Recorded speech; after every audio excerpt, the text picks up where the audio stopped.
Let's start off with one track. It's panned in the center. I wanna get to know much more than just your name. We'll create a second track. We'll move that first track down to the second track and copy it. They'll both be heard in the phantom center. I wanna get to know much more than just your name. If we pan one to the left and one to the right, we will still hear them in the phantom center. We will still hear them in the phantom center. I wanna get to know much more than just your name. I will shift one of the tracks by 20 milliseconds. It's currently living at 607. I'm going to move it to 627. There's the shift. We can see the shift happen.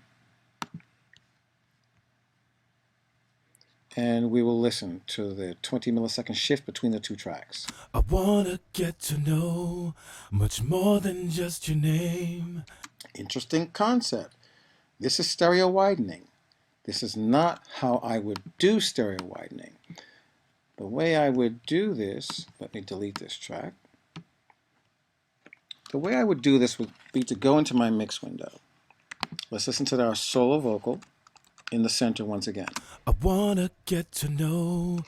I'm going to create a new aux track, and it's going to be mono. Across this aux track, I will place a delay unit. It will be a mono delay. And on this mono delay, I will dial in a very, very short time. Let's see, what's the shortest time I can get? 1 millisecond. Let's pan our original track left. I'm going to mute my delay for a second. I wanna get to know. Now the input to my delay unit will be bus 5. And the send from my original track will be bus 5. When I bring this fader up, I will be introducing delay. I will be introducing the original signal into the delay. Let me pan my delay to the opposite side. So remember that 20 seconds of delay that I created?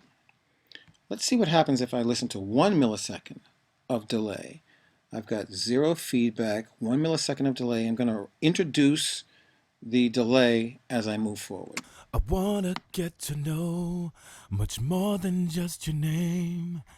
Everything about you, your joy, even your pain. So at 1 millisecond, I can hear the vocal spread a bit. It's still leaning a lot to the left side. Let's introduce that 20 milliseconds on our delay unit. And listen to the vocal now. I wanna get to know much more than just your name. This is artificial widening. This is how I would spread a vocal. If someone gave me a pair of vocals,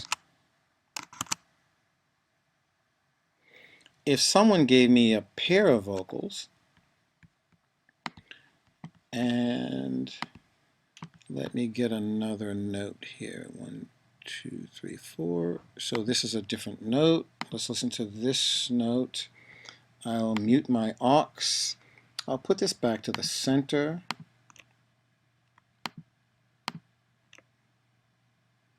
And listen to these two vocals both in the center.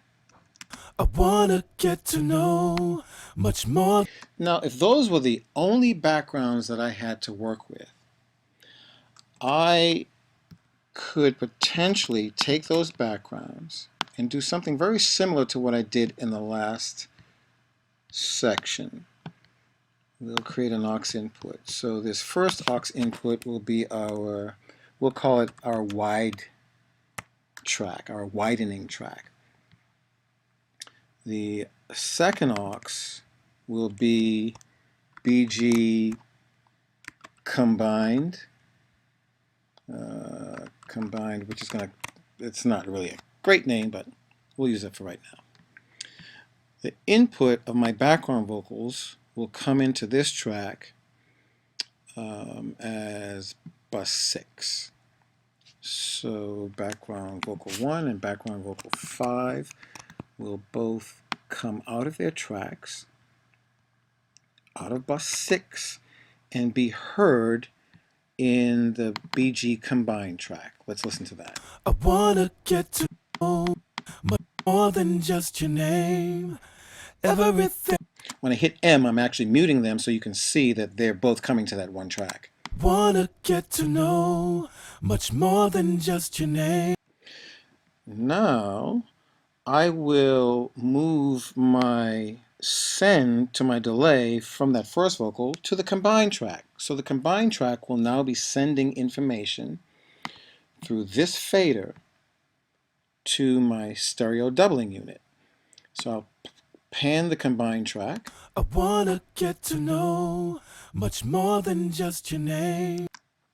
I will open up my delay track with the 20 milliseconds on it. I'll bring the fader down, the send fader down.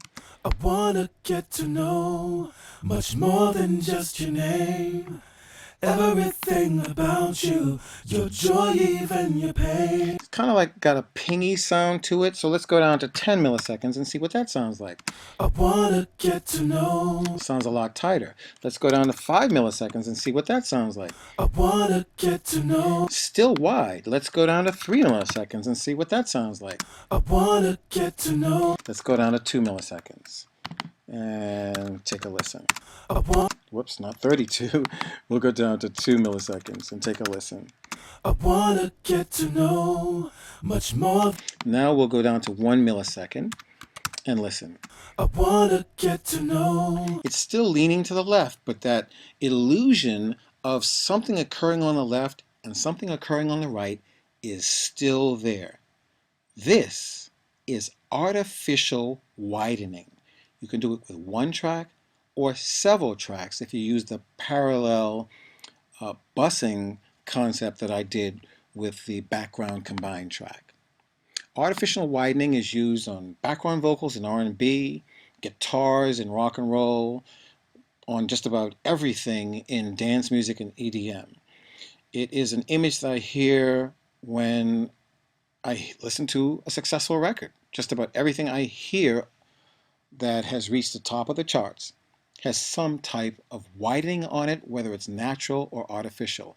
As a vocal producer, you can create with natural widening in the studio or create with artificial widening in the mix down process.